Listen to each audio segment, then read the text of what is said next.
Nessa sessão, nós vamos abordar as lesões provocadas por ácidos e por bases, ou seja, os acidentes propriamente ditos. Essas lesões químicas provocadas pelos ácidos agressivos mais usuais têm diferenças bastante significativas, pois os ácidos, eles coagulam as proteínas.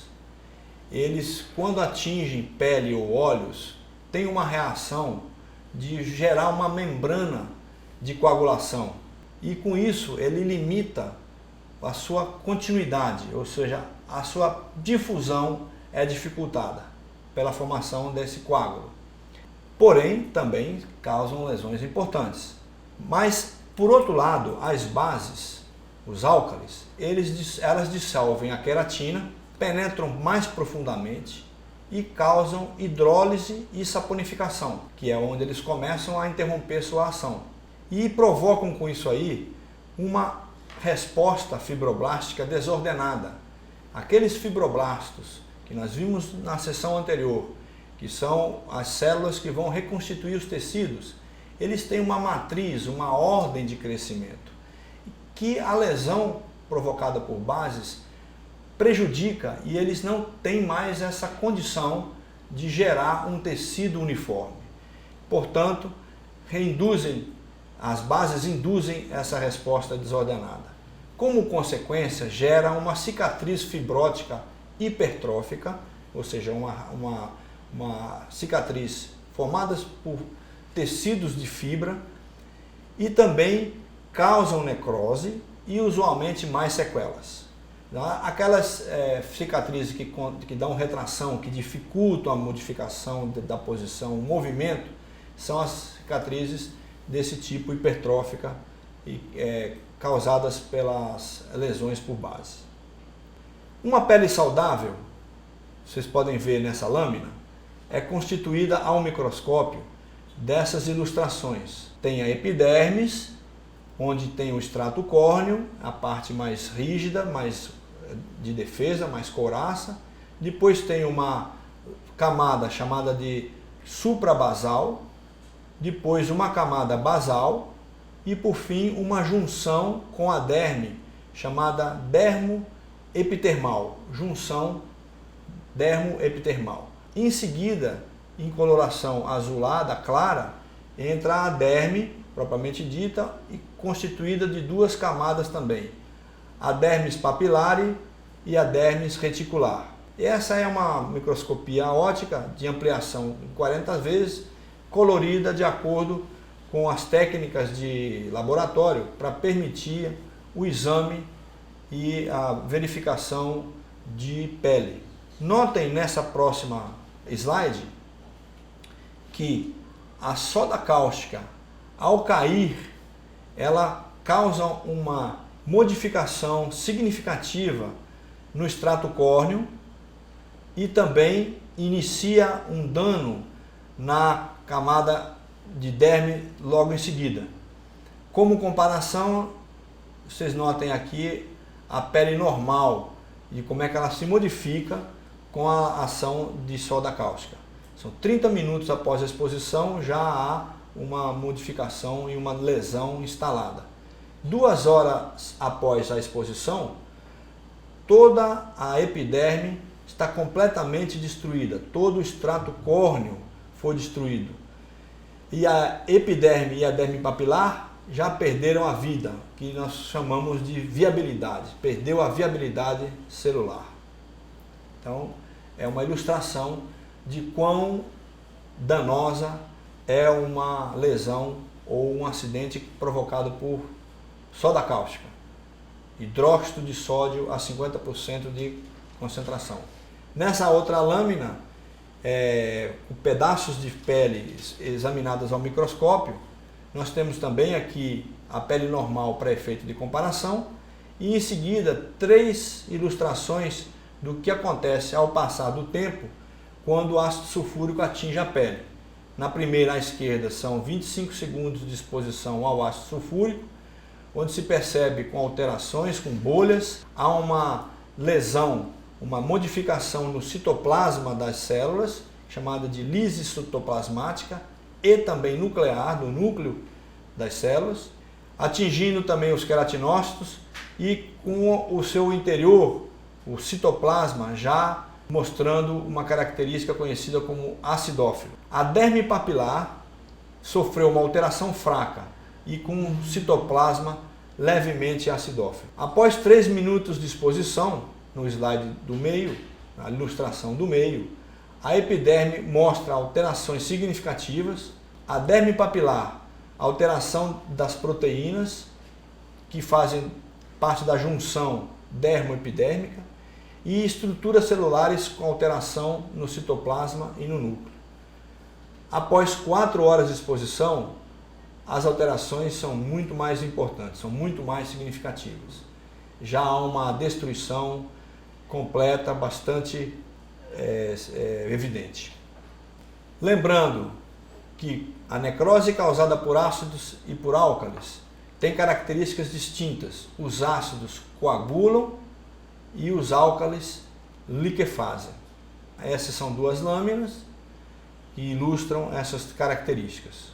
Em seguida, nós vamos mostrar uma filmagem ao microscópio óptico do que acontece quando a soda cáustica, numa determinada concentração, nesse caso 0,5 molar, atinge células.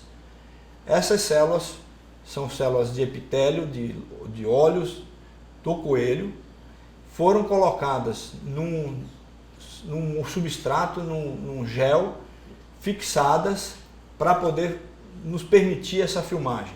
E notem que ao iniciar a entrada da soda cáustica, as células, que são essas estruturas claras, vão sendo destruídas completamente, se tornando todas escurecidas, exemplificando como um tsunami, como se fosse uma onda gigantesca destruindo tudo que passa pela frente. Vocês notem que tudo aquilo que está claro, que está límpido, se tornando escuro, indica a destruição completa. E notem a rapidez.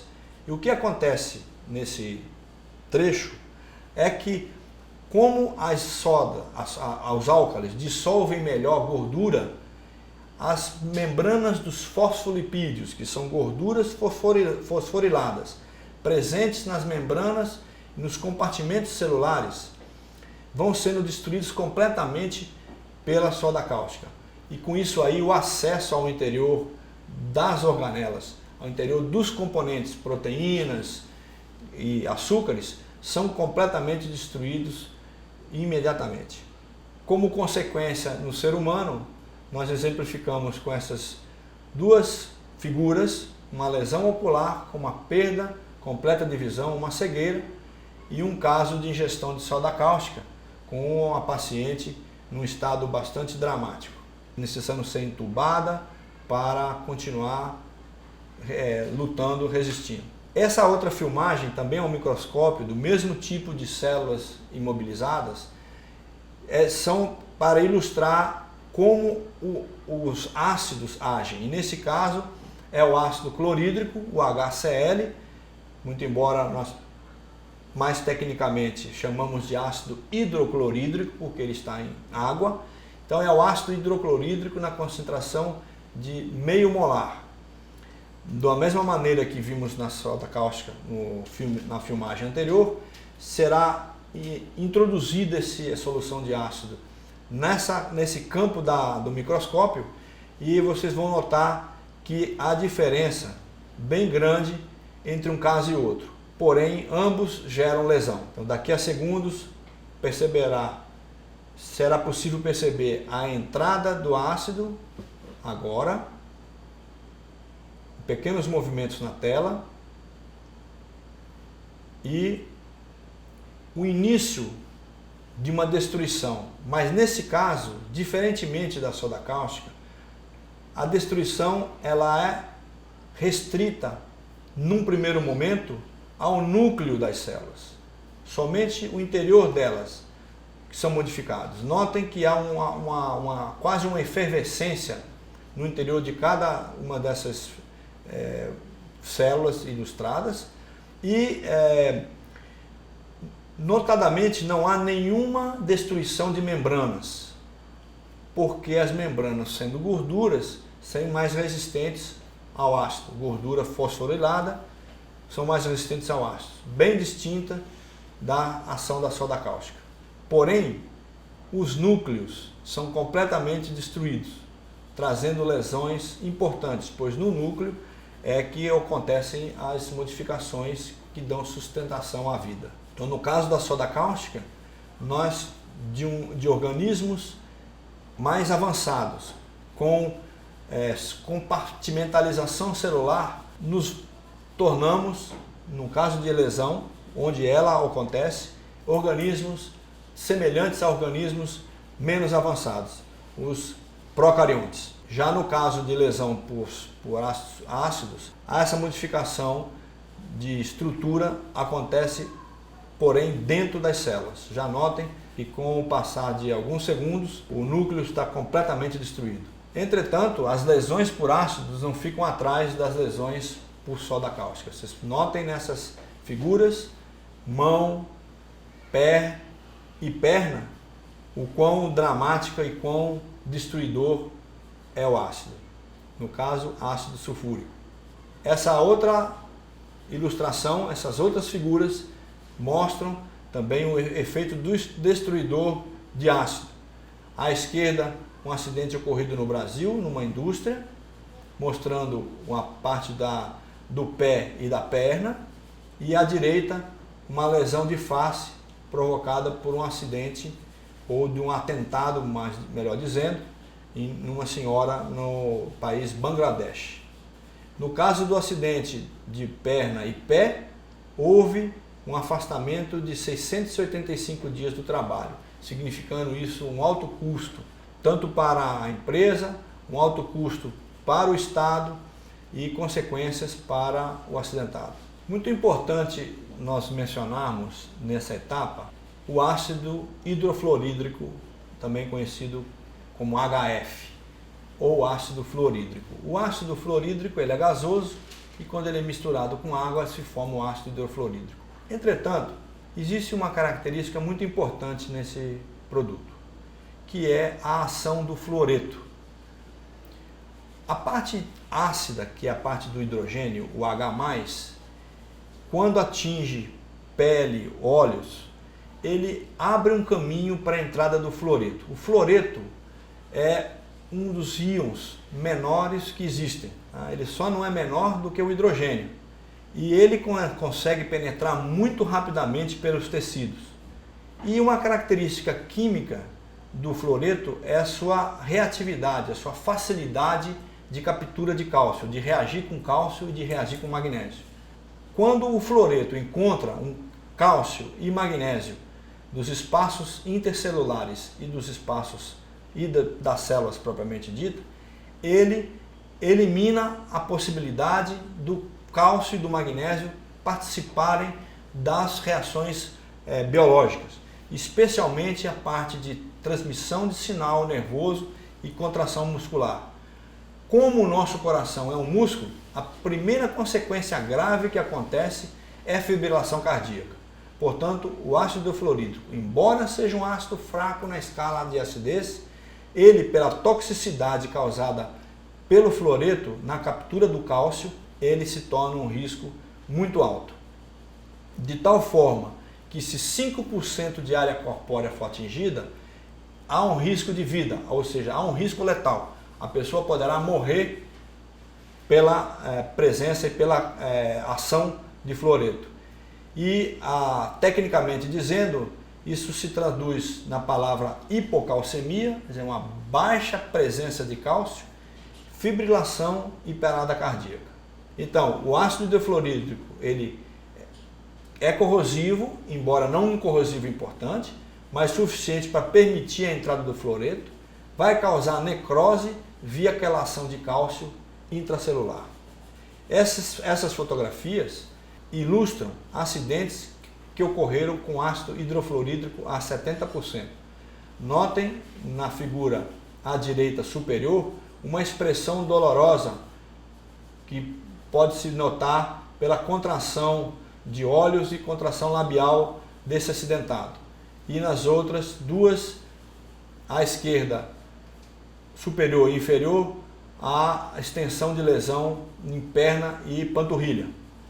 E à direita, na parte inferior, a extensão de lesão nas falanges. Essas lâminas ilustram, com o passar do tempo, as lesões causadas pelo ácido hidrofluorídrico 70% nas diferentes camadas da pele. A primeira delas é uma camada de pele que não foi exposta, portanto tem uma estrutura completamente preservada, uma estrutura de pele saudável. Já percebe-se que a epiderme está claramente danificada, existem lesões na parte superior da derme e menos marcadas nas camadas inferiores. Após 1 hora, esse mesmo tipo de exposição, 20 segundos a 70% de concentração de ácido, a epiderme está claramente modificada e todas as regiões da derme também. E em 24 horas após, toda a estrutura já se tornou danificada, já está completamente danificada e de coloração cinza.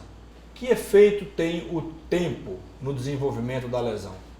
Vocês notem que essa é uma ilustração, não é uma sequência real, mas usando-se um manequim, mostrando a mão após 1/4 de hora o que aconteceu quando caiu um agressivo químico. Então, com o passar do tempo, após 1 hora, essa lesão progrediu e gerou dano já bastante significativo. 3 horas depois, esse dano é ampliado. Então, essa é uma característica de queimadura química, diferentemente de queimaduras térmicas, que você sente o dano imediatamente ao encostar numa superfície ou receber uma projeção de um líquido quente. Muitas vezes o dano, a lesão química, ela demora tempo, às vezes até mais de 1 dia para se manifestar. Portanto, elas precisam de cuidados diferenciados e cuidados especiais.